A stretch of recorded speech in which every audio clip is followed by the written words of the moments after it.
discretion is advised. Hey everyone, this video is brought to you by Audible. Audible is offering you a free audiobook with a 30-day free trial membership. All you need to do is go to audibletrial.com/BGUnlocked. The link is in the description below, and now enjoy the video. Hey everyone, welcome back to Board Games Unlocked, and today I'm doing my top 10 board game mechanics, essentially the things that make a board game work. So, there are various ones out there, and these are my technically 11 because I have an honorable mention. The phrasing and terminology will make more sense as once I even begin. But I will say, this was a very, very hard list to make. I actually made this list a year ago and was going to do it with a couple other people, but just never got it up on the channel. And then I was like, well, I probably should at least get this up because everyone else has one, so it probably makes sense to explain what my 10 favorite ones are. But what makes this so difficult is because there are a lot of games that do various mechanisms, and it's difficult to pinpoint which mechanism in that particular game makes me like it so much. But because it's like, oh, I like all 5 of them, and all 5 of those are in one game, and that's what makes that game really good. So coming up with a specific genre was proved to be very difficult, because it's like, oh, I really like this game, but that has this in it, but oh man, but these also games have something else in it. I like those games more than this. So it's kind of it depends. Anyway, I'll just get started. But I did rank these in order of obviously mechanics. So my favorite board game mechanics, not the games that employ these mechanics. So anyway, I just wanted to clear that up. But let's go ahead and get to start with my honorable mention. So number 11 is simultaneous action selection. And before I know, is how I looked up these on Board Game Geek, and because you can do an advanced search for the different types of mechanics that you are searching for, and then it'll give you a list of the games that have that in it, and then they also will have the description. So simultaneous action selection is my number 11. Per Board Game Geek, it's mechanic lets players sometimes secretly choose their actions at the same time. Then once they're revealed, then you resolve the action. So a few games that have this in it is Gloomhaven, where you are selecting your 2 cards. Roll for the Galaxy, you're assigning your dice. Captain Sonar is selecting your the orders that you're going to do. And BattleCon, where you are selecting your attacks that you're going to do against the opponent. This is actually a lot of fun, and it was really hard to narrow down to just even the 11. So with simultaneous action selection, a lot of it has to do with getting into the mind of the other players, because you can't be like, okay, I'm going to do this, then they do that, and then you can respond to what they just did.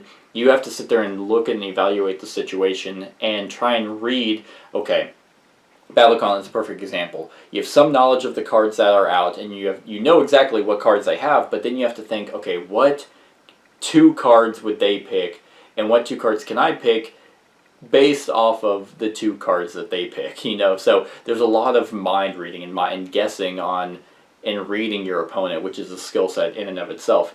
The reason why it's not on the list is because I don't always like this. Like, sometimes the way a game plays can vary depending on the mood of the player. So I don't always want to sit there and just, because I'll overanalyze. I'll sit there and just think, okay, what if they do this? Okay, if they do this, then I'm going to do this.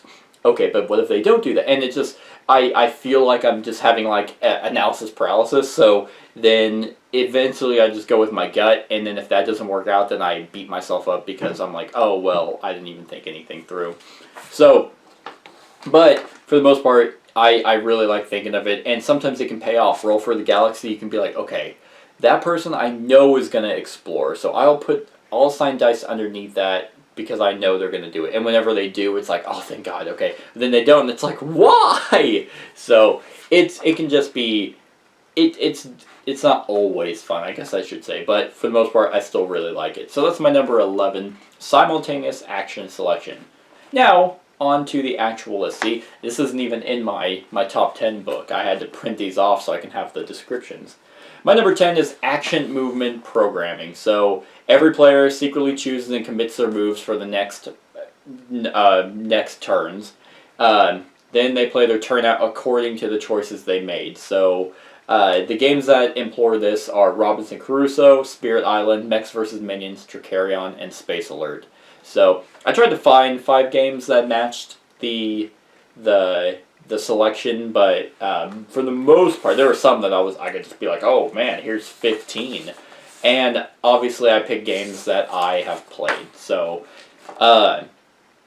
action movement programming is a lot of fun because whenever you're sitting there and you have everything laid out, Robinson Crusoe, for example, or even better yet, Spirit Island. Let's do a better cooperative game. Robinson Crusoe is great, but Spirit Island, you look at the situation and you get to work with other players and think,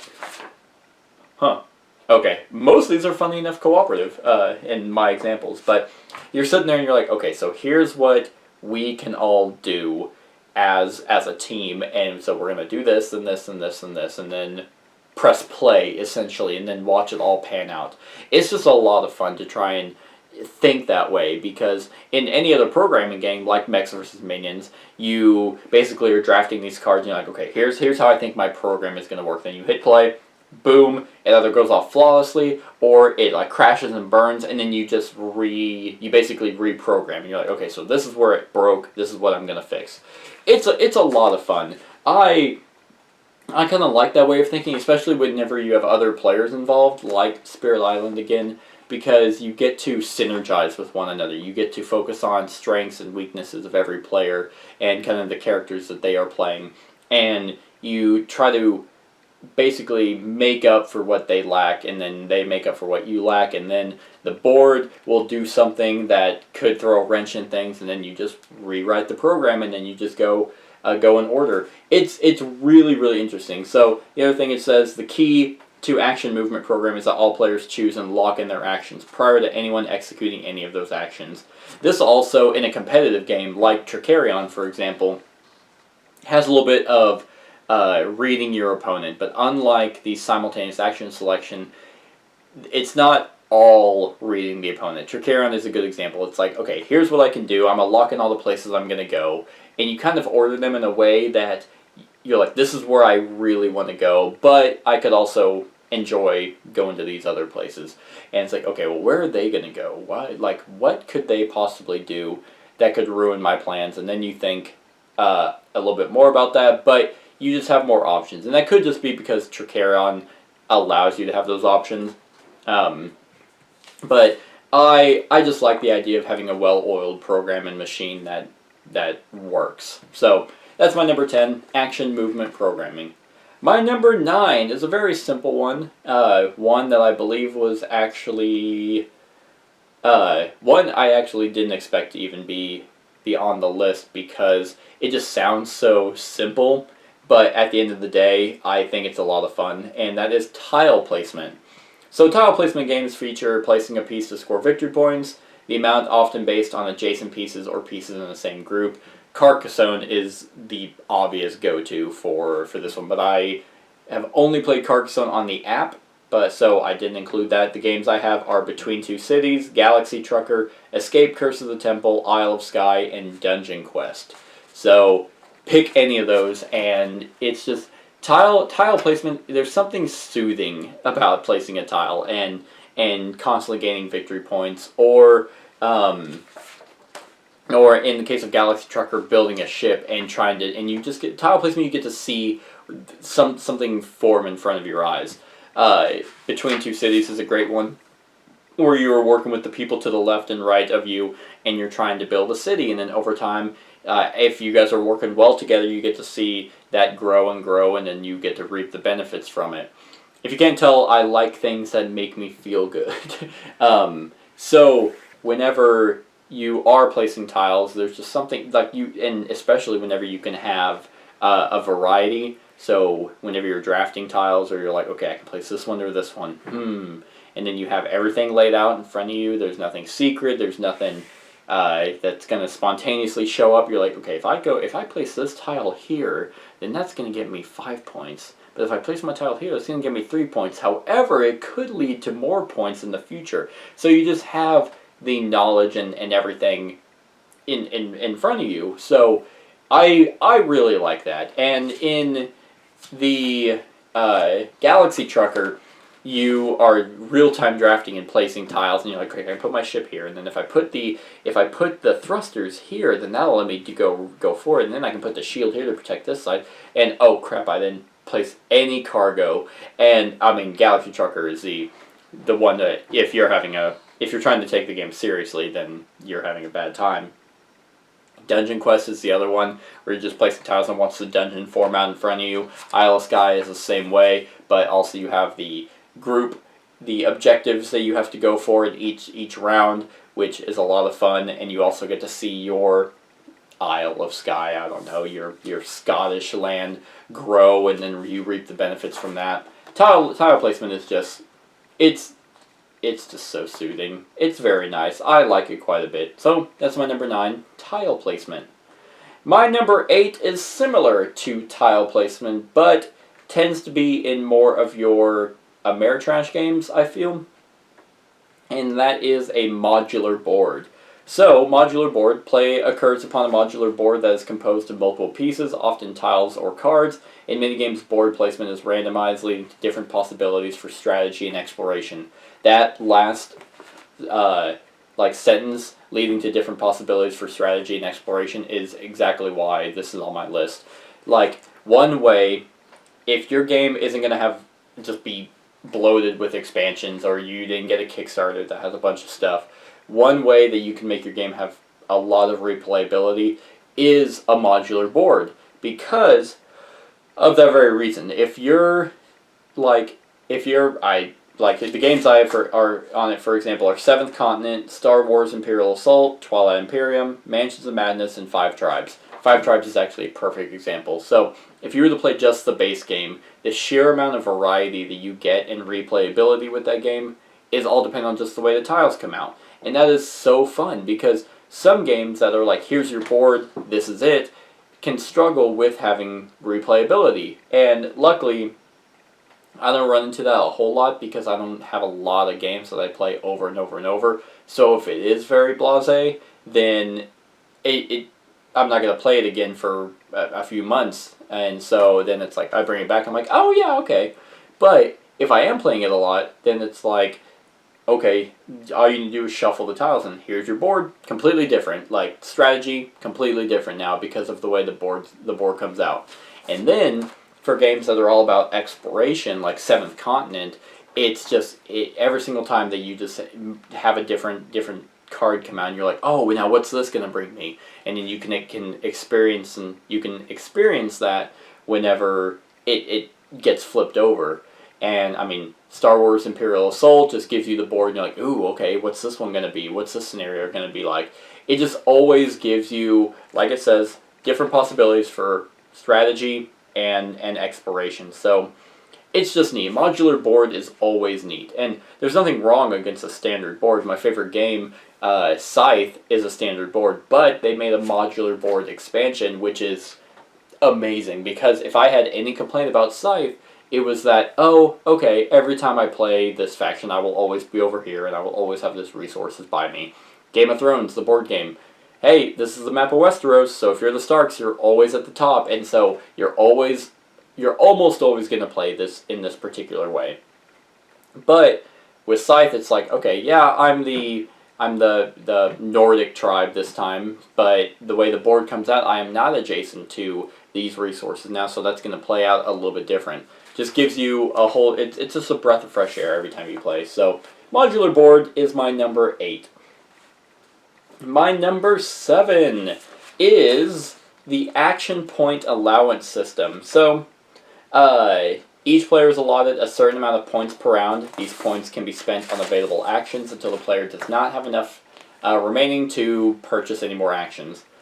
Like, this is actually a very simple one, and one that I very much like because it almost always comes with, like, a sense of tension and strategy when you're playing. So games that this has is Arkham Horror the card game, Pandemic, Blood Rage, Anachrony, and Tikal. So, in like in Blood Rage, essentially how much you can do is dependent on how much rage you have. And what's really cool about Blood Rage in particular is you can increase how much rage you have, therefore meaning you can do more things on your turn. And I really like the point system, like the action point system. Obviously, I made my list. And even whenever you can have games that, hey, it's always this amount of actions, so you're always going to have, like Pandemic, you always have 4 actions you can do. In Tikal, you have 10 points of actions that you can spend. There's just always kind of a sense of pleasure to it whenever you can math it out and you can sit there and be like, okay, if I want to move here to here, it's going to cost me 3 points. To take that tile is going to cost me another 3 points. So now I only have 4 points remaining. Okay, so if I want to build a tent here, that's going to cost me... Okay, and so you just have... Hey, this is what you got. Spend them, in any way that you see fit, pertaining to your strategy. Fantastic. It's like, there's no... because you spend them all on your turn. So if you can do some big mega turn based off the points that they give you, and you can do it, then go ahead. Like sometimes where it's like, okay, I have this strategy in mind, and it's going to take 5 turns to do it. This is not really related to this, but some games where it's like, okay, I want to do this, boom, I did it. Then you eagerly wait for your next turn, and anything can come up that could prevent you from actually fulfilling your goal. Action point allowance system doesn't really it doesn't like falter to that, because this is what you got. Figure out how you want to do it. Arkham Horror the card game, everyone gets like 3 actions, so it's like, okay, well, how best can I use these 3 actions? Pandemic, you get 4 actions. How best can you use these 4 actions? It's a different level of strategy, and I mean, most of these on here are going to be pertaining to strategy, because that's just the way my mind works for the most part. So, I don't know. I really, really like the action point system, and whenever it's executed well, and the thing is you have to be given a lot of options, and all these games that I have put on here that are under this type of mechanic give you that option, and most of the time, I mean, actually in all of them, the things are going to change enough that it's like, okay, well, this is what I was going to do with my points, but now I'm going to have to use my points to deal with that new situation. Arkham Horror, the card game, for example, it's like, oh, okay, well, that location got revealed, which brought out this monster. Okay, so now I have to use my points in a different way. It's just neat. I like it quite a bit. So that is my number 7 action point allowance system. My number 6 is one that I probably assume most of you think is actually going to be higher on my list, but it is not, because I mean, this was actually a really surprising list for me, just based off of the way I'm feeling right now, in terms of games, and just some of the games that have come out of late. Hell, even in like the past 2 years, whenever I first originally made this list, like half of these probably wouldn't have been on here. So, it's really cool, and I'm loving it. But my number 6 is area control / area influence. So area control mechanic typically awards control of an area to the player that has the majority of units or influence. So a lot of war games deal with area control. Not all, but most of the most war games deal with area control. So the games I have are Scythe, Rising Sun, Root, Twilight Imperium, and Smash Up. So in all of these, you are awarded something for controlling an area. If you control an area in Scythe, that allows you to get resources, which allow you to build mechs and move about and get points and sometimes finish objectives. In Rising Sun, you get the benefit of being able to, what do they call it? Essentially harvest the location and get points for it, and you can battle and then get the war territory bonus. In Smash Up, like, you have your cards out there to control an area, and once it breaks, then you get the points for it. Area control is one of... it's probably the biggest, like, form of... I don't... Well... it feels like it's the biggest form of strategy because it has to do with like grand war games. At least in my mind, that's what it does. A lot of war games are like, okay, well, you need to be able to control this side of the thing to be able to fulfill objectives and to be able to kill units and so on and so forth. But there's so much tension to an area control game, and I know a lot of the people I play games with kind of don't like them just because they are very conflict heavy. Because, like, to do well, you have to control areas, which I like, and then depending on your strategy, that's how well you're going to do. Ethnos is actually another really good one. Like, you get, hey, once this round ends, then you're going to score points based off of these different regions, and these different regions have a different point value. So this area is worth a lot more points than that one. So obviously people are going to be fighting for that one. But since everyone's fighting for that one, do you want to go for it, or do you want to go for the smaller ones that no one's going to fight for, and over time rack up more points? It just allows for a lot of variety and definitely different heavy strategy. What I think makes area control even more fun is when people have different player powers that benefit them in some different way than others. Rising Sun is a fantastic example of this. Everyone has a different ability that helps them that aids them in the area control. I like I said, I really like it. Obviously, it's my number 6 on here. I think what kept it from going higher is because area control can fall victim to kind of even just something as simple as a player count.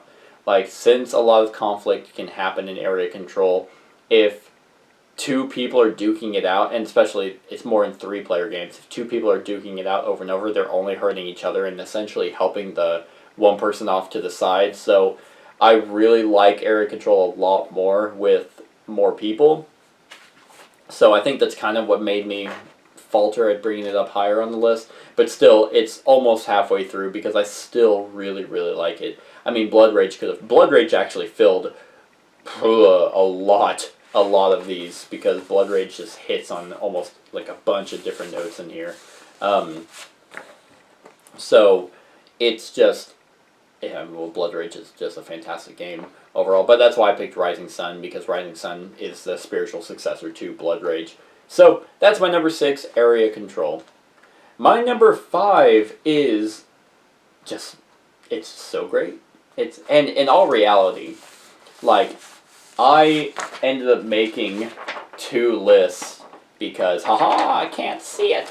I ended up making 2 lists because I wanted to be consistent, because I was like, okay, I really like all of these. How am I going to order them? And then once I made one list, I was like, I'm not 100% confident with that one. And I made another list, and then it ended up being virtually the same order, and I'm like, okay, I feel good. But my number 5 is hand management. So hand management games are games with cards in them. Wow, really? That reward players for playing the cards in certain sequences or groups. Optimal sequences groups may vary depending on board position, cards held, and cards played by opponents. Managing your hand means gaining the most value out of available cards under given circumstances. So essentially, you're given a hand of cards, virtually, sometimes through a deck, board state, and stuff like that, and how well you do is kind of how well you do with the cards in your hand. And a lot of hand management games have multi-use cards, which just adds even more layers of strategy. So a good example of these games are Gloomhaven, Twilight Struggle, Pandemic, War of the Ring, and Root. And even one I just played tonight is Imperial Settlers. So all of these games give you a variety of options just through the cards that you have, which increase, once like I just said, variety, replayability, because it's like, oh, okay, like, you can have the same deck of cards, draw 5 cards, and be like, here's what I got. And a lot of games, I really like it, and it depends on the mood that I'm in, but I really like it whenever it's like, boom, here it is, do your best with what you have. So a house rule I've employed ever since I started playing games was, if people get unique characters or powers or cards or anything like that, it's always random. I don't let people pick for the most part. Like, there are times where I'm like, it doesn't really affect a whole lot, but like games like Talisman or Pandemic or anything like that, I love the idea of shuffling and giving them giving it to someone and being like, okay, do your best. Like, or if it's cooperative, let's do our best with what we have. Sometimes it doesn't work, but I still really like that randomness. And with hand management, it's like, okay, Imperial Settlers, I'll use that as an example. You draw cards from your faction deck and from the common deck, and it's like, boom, this is what you have. So, like, if you don't have a lot of stone development, you can either, one, try to figure out a way to get stone to be able to build cards, or use your resources to be able to build your thing, or, since those cards can be multi-use, raise them to get the resources you need, or the points, or turn them into deals. So, it's just, with hand management, I just love the sheer amount of options you have. Gloomhaven is a fantastic example of hand management, mainly because if you cannot play 2 cards from your hand, then your character gets, exhausted and out of the scenario. So sometimes some people don't like that. Actually, that's not true. I've only ever heard of one person who didn't like that. But when you're like, okay, here are all my options of cards. What is the situation out on the board? Okay, so I could do this one and this one, or I could do this combo and this combo. Oh man, but if I do this, and you just have that exciting decision making, which just I personally love, and then you lose them. So even games like Temporal Odyssey, where it's like, oh, I'm going to gain this benefit, but if I do this, I'll lose that benefit for another benefit, and it's so fun. Hand management is great. Like, this list was hard to make because I love all of these mechanics so much and I love the way that they're employed in certain games, that it was like, man, I really like this game. However, there's just mechanics by themselves I just inherently love more. So that's my number 5, hand management. My number 4 was actually very surprising it was this high up on the list, even for me, but I think at the end of the day, it makes sense. And my number 4 is storytelling, which I was actually surprised was a mechanic, but on Board Game Geek, it's there. So, storytelling games, players are provided with conceptual, written, or pictorial stimuli which must be incorporated into a story of the player's creation. So, games that this includes is Tales of Arabian Nights, Gloomhaven was another one, Once Upon a Time, Mice and Mystics, and Sherlock Holmes Consulting Detective. I think what brought this up so high, because inherently storytelling doesn't have any type of strategic depth to it. Some of them do. Gloomhaven does. Sherlock Holmes doesn't really have, like strategic depth, I would say, but it has deductive depth, and then Mice and Mystics does. But ultimately, the reason why I play games and the reason why certain games are higher is just dependent on the theme that they bring me in. Can this game engross me in its storytelling that I kind of forget of, world state, I forget about, real life, and I'm just completely focused. And if a game can do that, then it's going to be difficult for me to actually not like it, So, and all of these, like Tales of Arabian Nights is just so much fun to have because you can build your own story of the wacky scenarios that come up. Once Upon a Time is a game I haven't played in years, but I still have it because when I do play it, it's just so fun to build a fairy tale story with your friends and just try and lead it back into your final ending in a cohesive and well-written way. Gloomhaven is just your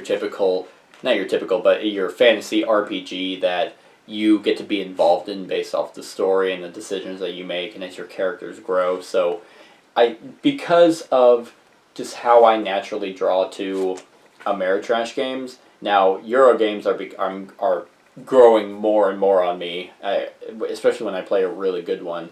But even like a game like CO2, which is Euro through and through, it's still very heavily thematic. Now, it's not a storytelling game, but every action is thematic, and I just love that. So whenever it comes down to, okay, great theme, great storytelling, can I be engrossed in the story?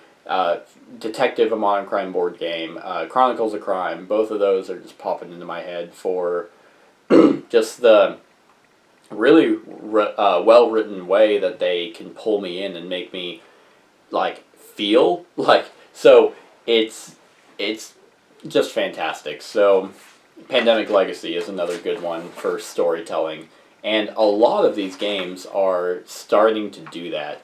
That are This War of Mine is a phenomenal example of a story. It's like just because you're drawn into it. So I think that's why it's so high up.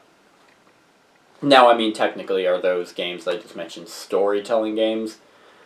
I mean, probably not, but the storytelling mechanic is what draws me and puts us higher up. So that's how I categorized it. So that's why it's on the list. So that's my number 4, storytelling.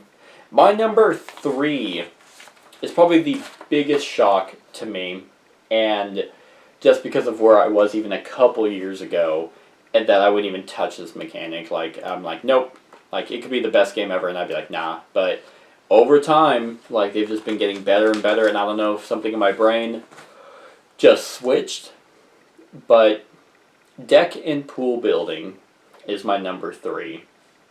And if any of you are, like, longtime fans of the show or of the channel, you're probably like, oh, just because I used to hate deck building. Like, and I think really pool building is kind of where it kicked off, and then deck building games started becoming more thematic, and then I was like, yeah, sure, I'll try another one, and something in my brain switched where I no longer try and think of it so thematically, like, excuse me, like, it's like, well, why can't I get that card, like, whenever I pay for it? I don't care anymore. It's just like, okay, I'll pay for that, then I'll go here, and then I'll get it later. So, but if you don't know, players have a personal pool or collection of cards or tokens that provide different actions and or resources. A subset of these cards tokens are randomly drawn each turn. An important aspect of the game lies in managing the contents of that pool by adding or removing cards and tokens over the course of gameplay, often through the very actions provided by the cards tokens themselves. So, games that this includes is Legendary Marvel, Clank in Space, Orleans, Roll for the Galaxy, and Aeon's End. So, and I could have bunch. There's literally one right behind me, Vikings Gone Wild. Now, this is not the same as deck construction, and deck construction probably would make it on this list because I only really like doing it for Magic. Other than that, I really don't want to take the time. So, in all of those games, you're given, for the most part, everyone's given the same amount of resources, and your strategies, you can continually see just the different avenues that people are taking just by halfway through the game, because it's like, oh, well, this is how his deck's working, this is how my deck's working, this is how her deck's working, and we'll see which one does better. And what I really like about deck building now is because you get that sense of satisfaction whenever your deck pops off. Aeon's End is a fantastic example because you do deck build, but you don't ever shuffle your deck, so you get to organize the way that you're... And the Aeon's End is actually what kickstarted my whole love for deck building, just because, one, it was thematic, it was a lot of fun, it was very tense, and it does the deck building in a completely unique way, because you don't shuffle your deck, like I just said. You will organize the cards that you want once you play them, and then you flip it whenever you need to draw again, and you can't. So then it's like, oh, okay, yep, I'm about to get my really good hand, but then after that, my hands are going to be bad, but this hand is going to be really good.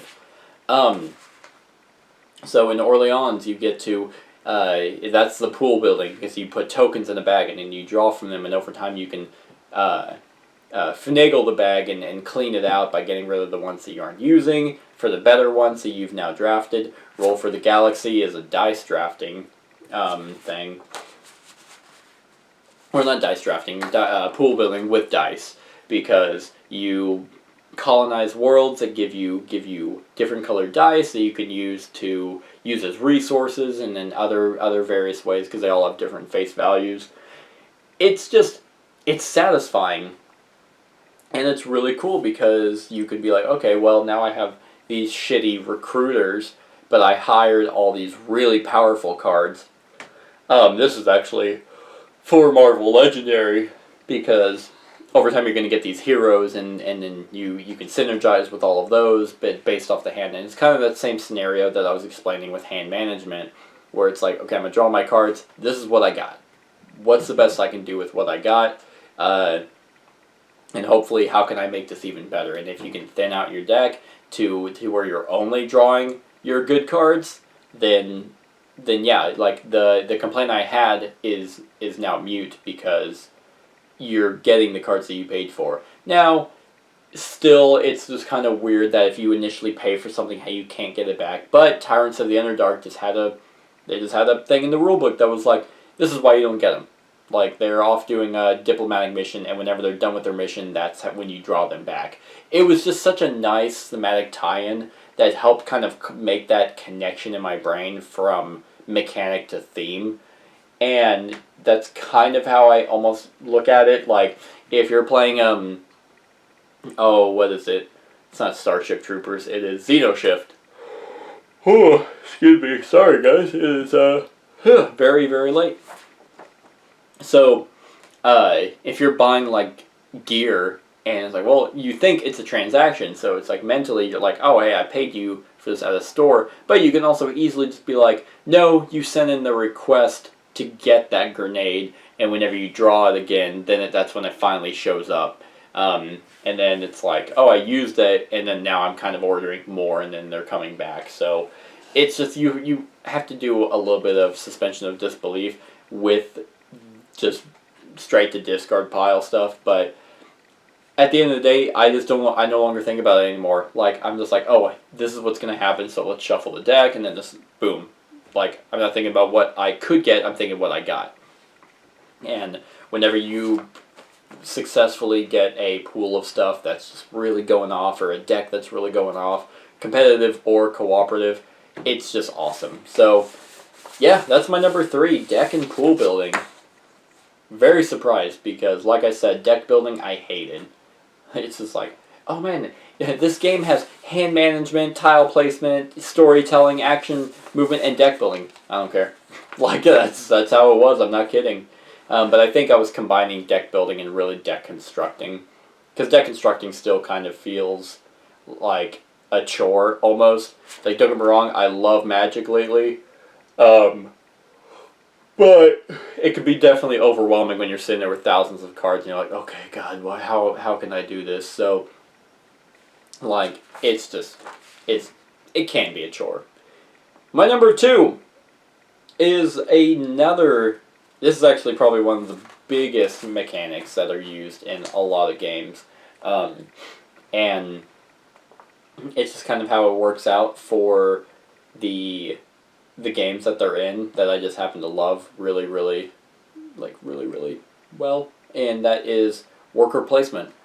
So, worker placement, if you don't know, you basically select actions one at a time from a pool of general workers. Meeples is typically what they're called. And you have various locations out on the board that each player one at a time assigns a worker to go to that location. You do that location, you do that action, and that's your turn. It's one of the most simple mechanics out there, but yet a lot of people can do a twist on it, or ones. The game is just really, really good. So, what else does it say? I mean, that's pretty much it. As such, not all action can be taken by all players in a given round, and action blocking occurs, so that's another strategy, is you can be like, that person really needs to go there and get stone. I also could use stone. Boom, now they can't go there. So some games they use work replacement: Charterstone, Black Angel, Anachrony, Dinosaur Island, and Teotihuacan. So, Black Angel and Teotihuacan are actually dice work replacement games, which I also really love, and they're virtually the same thing. Like, you use dice to be able to do a certain thing, just like you would with a meeple. Another one that I should have put on here is Viticulture, is a fantastic worker placement game. I don't know, like, worker placement I really like just because the games that it's really in, I tend to like quite a bit. And whenever you are assigning workers and you're doing your different actions, you just can think so many moves ahead, because all the actions are available to you, and you're sitting there with your meeples and you're like, okay, I have this amount of workers, I need these resources, or I need these cards, or I need this to be able to fulfill what I want to do to get a bunch of points. And so, I don't know, it just works really well. And some games, like Charterstone, opened up the worker bumping, which I think is really cool, because now locations don't, you can't block someone. You can go there, but you'll bump their worker off and give it back to them. So you're essentially giving them another turn. So that just opens up another avenue. It's like, man, I could go there and do that action, but man, is it really worth giving them that action again? Because for the most part, how many turns you get is equal to the amount of workers. And once everyone's done with their workers, and everyone has to pass, and then you get them all back, and you just go on and on until someone meets the victory condition. The viticulture, it kind of combines the worker placement in the Charterstone way, because everyone has regular workers, but everyone also has a grande worker that can go somewhere that already has a worker, which I think is another really neat way to implement a different way of worker placement. So, like, it's just, it's simple, but yet so strategically, like, deep, that I really like worker placement. Like, it's my number 2. It's always solid. It's almost always solid. And even in games that I don't like that have worker placement, like, the worker placement still is a solid way of doing things. So, and dice worker placement can be a lot of fun too, because it adds that randomness. Black Angel, for example, you roll your dice and you're like, okay, this is what I got. How best can I use these? Once again, I very much like that for the most part, if it's not overused, where it's not like, oh wow, everything hinges on luck. I like being handed something and making a strategy out of that, versus making a strategy and having shit hit the fan, and it's like, I couldn't do anything about that. Depends on the mindset, of course, but yeah. In Teotihuacan, all dice start at 1 and they get stronger as the game progresses, so now your workers are even stronger and you're getting to do a lot more because of that. So it's really, really neat. So that is my number 2 worker placement. And finally, my number 1 favorite board game mechanic is probably coming to no surprise. Well, I mean, maybe this list has had some surprises, but my number 1 is card/dice drafting. Card drafting games are games in which players pick cards from a limited subset, such as a common pool, to gain some advantage or to assemble hands of cards that are used to meet objectives within the game.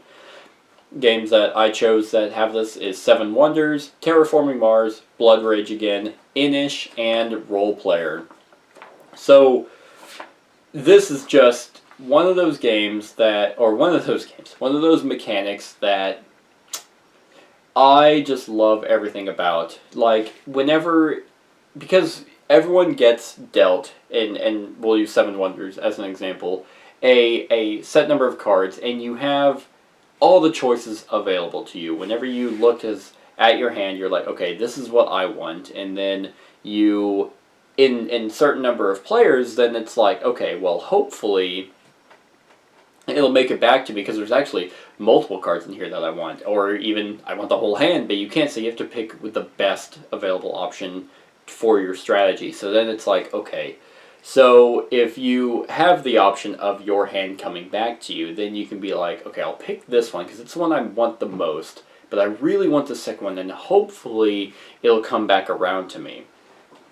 And then if it does, then it's like, yes, and then you take that one, and then now you're building up your engine, or you're building up your strategy from the cards that you're getting dealt. And another thing that I always really like is there's always a sense of excitement with what might be coming to you. So it's like, okay, so I'm gonna pick this one, pass it on, then I'm gonna take this deck, and it's like, oh man, these are really good too. So then you look at your other option, and it's like, okay, so that's what I picked, so now I'm going to pick this one. But in card drafting, you also have to think about what you're handing to your opponent. So if your opponent, in Seven Wonders once again, is going heavy military, then you might be like, huh, man, there's a military card in here. I really want this science one, but I can't really afford to be giving him any more military, because otherwise he's just going to keep steamrolling me. Okay, well, military is good to have too, so I'll take that one. and hope it gets back around to me, or hope that someone hands me something that I can also use. It's the bee's knees. Like, I just love card drafting so much. And then whenever you add dice drafting on top of that, Role Player is a fantastic example, because everything's out there for everyone, and you're just sitting there thinking the entire time, okay, that's the one I want. I hope I hope they don't take it. And if they don't, then it's like, oh, excuse me. Then it's like, yay! Like, and then you can take it, and you're like, okay, I'm gonna use this to put in my strength category in Role Player, for example. Like, I don't know. There's just something about dice drafting and card drafting that I just inherently love. It's just, I mean, yeah, it can fall prey to hate drafting, but that's, I think, more of a group thing than anything, like the people you play with. I personally don't hate draft, like, and if you don't know what hate drafting is, when you intentionally take cards to prevent other people, like, to just target another person. So, for example, if someone wanted a particular die and you always, like, took exactly what they needed, not for your own benefit, but just to hurt them, that's hate drafting. And I hate that. Like, I don't do that. Like, in my example with Seven Wonders, where it's like they have high military, like, for me, that's how it's like, no, that's a strategic play, because, like, I'm preventing them from getting stronger, but I'm also helping myself, because military is something good to have. And a lot of things, I don't like to target players specifically just to target them, like, just to almost metagame. I like to, it's like, okay, this is going to hurt them, but it will also benefit me. Like, them hurting is not inherently a benefit to me, if that makes any sense. But with card and dice drafting, it's so much fun. Like, Imperial Settlers also has drafting that it's like, okay, what are the options that are available, and how can I make each one of them work? Because they're not all, like, the one I want is not guaranteed to me. So what's my second option? What's my third option? What's my fourth option?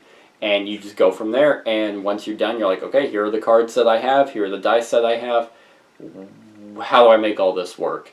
And that's a fun puzzle for me to have. Like, it's essentially card drafting and stuff like that is a puzzle. So, I don't know. I really like card drafting, and it's a lot of fun. So, that is it, everyone. That is my top 10 board game mechanics done at 1 in the morning. And I am getting old. I mean, in all reality, the thing about these board game mechanics is that I like and love all of them so much that essentially if you can have a game that uses these 10 or these 11 even, that and do them well, I'm most likely going to like your game, because the theme can be boring, like, but if your game is solid and you do something, if you do these really well, chances are I'll like your game. Theme goes a long way for me too, but it's just like, if these 10 are in a game, I'm gonna be intrigued, for the most part. So that's it, everyone. That is my top 10 board game mechanics. Let me know what you think in the comments below. Let me know what your favorite board game mechanic is in the comments below. Other than that, like, comment, share, and subscribe, and have a wonderful whatever time of day it is for you. Hey everyone, thanks so much for watching this, and if you like this video, then click the subscribe button below to enjoy any video that I put out. And right next to that subscribe button is a little bell. Click that so you get notified of whenever I actually upload these videos. If you want to support the channel, you can definitely visit my Patreon page. The link is in the description below. Other than that, like, comment, share, and subscribe, and have a wonderful whatever time of day it is for you.